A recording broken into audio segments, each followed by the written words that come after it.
عمران خان نے ان کی ایک بھی بات نہیں ماننی، اور ملک کو استحکام کی ضرورت ہے۔ سعودی عرب سے پیسہ نہیں آ رہا، امریکہ سے پیسہ نہیں آ رہا، چین سے پیسہ نہیں آ رہا، دنیا کے کسی ملک نے پاکستان میں سرمایہ کاری کرنے سے انکار کر دیا ہے، ہر ملک نے انکار کر دیا ہے۔ پھر رستہ تو پیچھے ایک ہی رہ گیا کہ جو ملک کی عوام چاہتی ہے وہ کرو۔ لیکن خبریں ایک طرف، اب میرا تجزیہ آپ اس پر لے لیں۔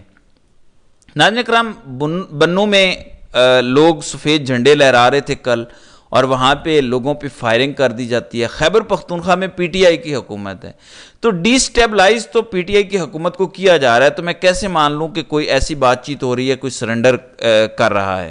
عمران خان کی باتوں پہ 4-5 یعنی عمران خان کی مانی جائیں گی، 1-2 وہ اپنی منوا لیں گے، اور اس طرح معاملات آگے بڑھیں گے، الیکشن ہو جائیں گے نئے صاف شفاف۔ یہ کوئی لاجک نہیں بن رہا کہ ایک طرف بنوں میں آپ لوگوں کو مار رہے ہیں، خیبر پختونخوا میں پورے آپ دہشت گردی کے حوالے سے یا آپریشن کے حوالے سے انتشار پیدا کر رہے ہیں، پھر ٹی ایل پی کو لا کر آپ نے اسلام آباد بٹھا دیا ہے، وہ ایک انتشاری ٹولہ وہاں بیٹھا ہوا ہے۔ کچھ سمجھ میں نہیں آ رہی کہ گیم کو کس طرح الجھایا جا رہا ہے۔ دیکھیں صورتحال کو سمجھیں۔ مخصوص نشستوں کے کیس میں قاضی صاحب نے جس طرح منہ کی کھائی ہے، اور جس طرح منصور علی شاہ اور منیب اختر نے واشگاف الفاظ میں بتا دیا ہے کہ اس طرح اپنی مرضی سے ریویو پٹیشن بھی نہیں لگے گی، بلکہ تفصیلی فیصلہ آنے کے بعد لگے گی۔ اب تفصیلی فیصلہ جو بینچ ہے وہ دے گا۔ اب قاضی صاحب کی غلطی یہاں ذرا آپ دیکھیں اور ذرا انڈرسٹینڈ کریں صورتحال کو۔ آتھر جج تو کوئی ایک ہی ہوگا نا تفصیلی فیصلے کا۔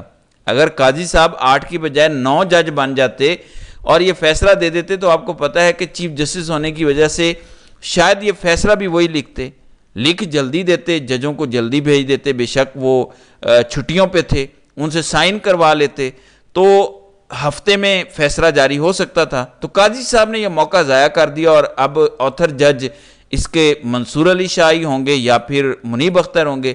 تو صورتحال قاضی صاحب کے اپنے کرتوتوں کی وجہ سے بھی ان کے ہاتھ سے نکل رہی ہے۔ انہوں نے کہا جی میں نے تو نہیں ماننی، میں نے پی ٹی آئی سی سیٹیں لے لیں، میں نے بلے کا نشان لے لیا، میں نے ان کو مار دیا، دفن کر دیا، تو میں ان کو دفن ہی رکھوں گا، میں نے ان کو زندہ نہیں ہونے دینا۔ اب کل الیکشن کمیشن نے جو پریس ریلیز جاری کی، میں آپ کو پچھلی ویڈیو میں بتا چکا ہوں، اس نے تو قاضی صاحب کو چارج شیٹ کر دیا ہے کہ ہم نے فیصلے کو بالکل بھی مس انٹرپریٹ نہیں کیا، ہم نے فیصلے کی غلط تشریح نہیں کی۔ وہ تو ابھی بھی ڈٹے ہوئے ہیں، ان کے وکیل نے بھی کہا تھا کہ ہم نے 100% درست تشریح کی ہے۔ قاضی صاحب وہاں کہتے ہیں نہیں آگے بڑھیں۔ پورا فیصلہ یہ کہتا ہے کہ چیف جسٹس آف پاکستان نے جو لارجر بینچ کے ذریعے بلے کا فیصلہ دیا تھا اس کی غلط تشریح ہوئی ہے، جبکہ الیکشن کمیشن کہتا ہے کہ ہم نے درست تشریح کی ہے، کوئی غلط تشریح ہوئی نہیں، کسی غلط فہمی میں آپ نہ رہیں، ہم یہ اپنے اوپر ذمہ داری لینے کو تیار نہیں ہیں۔ تو آپ ذرا اندازہ لگا لیں، اس طرح سے پورے پاکستان کے معاملات چلائے جا رہے ہیں۔ خبریں کچھ اور کہہ رہی ہیں، لاہور سے اچھی خبر آتی ہے تو وہ تو میرٹ پر ہوگی، لیکن یہ جو نئی مشرف بٹ بات کر رہے ہیں ان کی بہت ساری خبریں سچ ثابت ہوئی ہیں۔ اگین میں بتاتا ہوں کہ جو لوگ خبریں دے رہے ہیں وہ ریپوٹیشن والے لوگ ہیں، لیکن جو حالات اور کرائم نظر آ رہے ہیں وہ کچھ اور ہیں۔ میں نے آپ کو کل بتایا تھا ویڈیو میں کہ یہ ایمرجنسی، یہ مارشل لاء کا بزنس چل رہا ہے، ہر کوئی دوسرے سے کوئی نہ کوئی گیم کھیل رہا ہے، لیکن آخر کب تک یہ گیم کھیلیں گے؟ نہ معیشت ان کی گیمز کی متحمل ہو سکتی ہے، گورننس کی ملک کو ضرورت ہے، گڈ گورننس کی، استحکام کی ضرورت ہے۔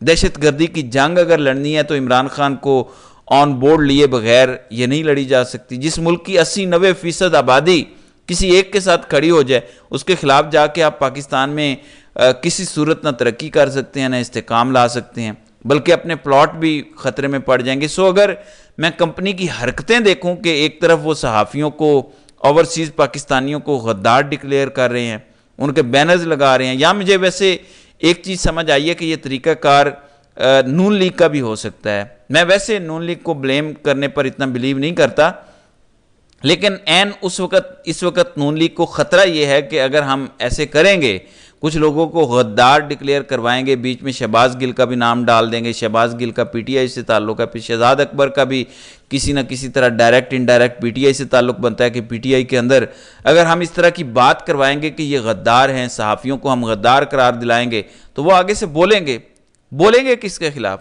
کمپنی سرکار کے خلاف۔ اب کمپنی سرکار اور ان کی لڑائی چلتی رہے، اس میں نون لیگ کی کامیابی ہے، تو یہ ایک سوچ ہو سکتی ہے، یہ پاسبلٹی ہے۔ بہرحال دیکھتے ہیں کہ آئندہ آنے والے دنوں میں مزید کیا ہوتا ہے۔ تو ناظرین کرام، آپ کی اس ویڈیو کے حوالے سے کیا رائے ہے؟ آپ اپنی رائے کا اظہار کامنٹ سیکشن میں ضرور کیجئے گا۔